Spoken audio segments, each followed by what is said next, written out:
Donc le projet Abeilles sauvages consiste principalement en l'inventaire des différentes espèces d'abeilles sauvages du territoire Mercantour-Alpes-Maritimes. Donc ça, en termes de connaissances, c'est un grand pas en avant. C'est un inventaire qu'on avait déjà commencé en 2012 dans le cadre de l'inventaire biologique généralisé, ou ATBI, sur lequel on avait déjà trouvé 330 espèces d'abeilles sur les 1000 espèces présentes en France. Donc déjà un tiers des espèces d'abeilles sur à peine 3 ou 4 vallées, c'était déjà beaucoup. Là, il restait des territoires qu'on n'avait pas encore explorés, comme la vallée de la Tinée, du Haut-Verdon ou de la Vésubie.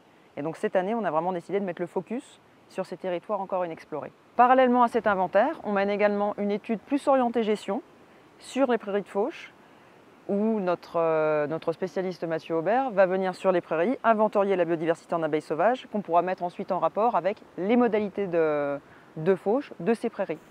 Comment est-ce que ces prairies sont gérées? Quelle est la biodiversité qui en ressort?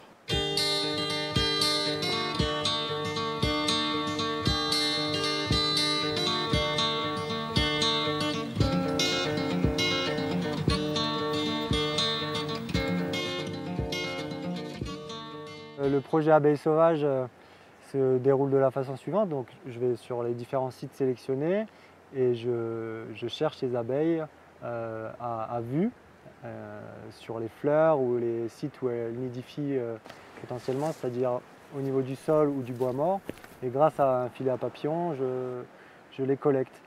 Questo progetto, coordinato dal GECT, prevede la collaborazione tra l'Ente Parco delle Aree Protette delle Alpi Marittime con il Parco Nazionale del Mercantour e finanziato dalla Fondazione Alberto II di Monaco, dal governo monegasco, con l'obiettivo di raccogliere importanti dati sulle api impollinatrici nelle aree aperte da sfalcio come bioindicatori dello stato di salute di questi importanti ecosistemi.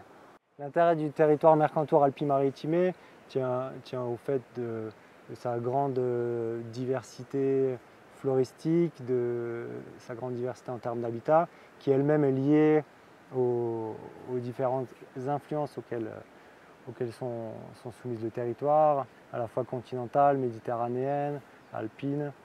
Et de ce fait, il y a une grande richesse naturaliste et entomologique. Une fois collectées, les abeilles sont rapportées au laboratoire et on les prépare, on les épingle et on les identifie avec l'aide d'une loupe binoculaire. Je fais ça on se partage le travail avec un collègue qui est spécialisé sur une partie des abeilles et moi sur une autre. Bon, voilà une des espèces capturées aujourd'hui qui était déjà connue du parc, une des 330 espèces recensées à ce jour dans le parc, sur les 1000 que compte la France. Et l'étude qu'on a commencée en 2017 a déjà permis de recenser plusieurs nouvelles espèces pour le parc et 2 nouvelles espèces pour la France, c'est-à-dire qu'ils n'étaient pas connus encore de France métropolitaine. Il n'y a pas que l'abeille domestique, l'abeille à miel, qui est une espèce sociale qui stocke des réserves pour passer l'hiver. Ces réserves, c'est donc le miel. La plupart des autres abeilles ne sont pas sociales, à l'exception des bourdons, et ne stockent pas de réserves. Elles récoltent du pollen et un peu de nectar, suffisamment juste pour élever la génération suivante. Mais elles jouent un rôle important également dans la pollinisation des plantes à fleurs, pour l'agriculture et pour les écosystèmes naturels.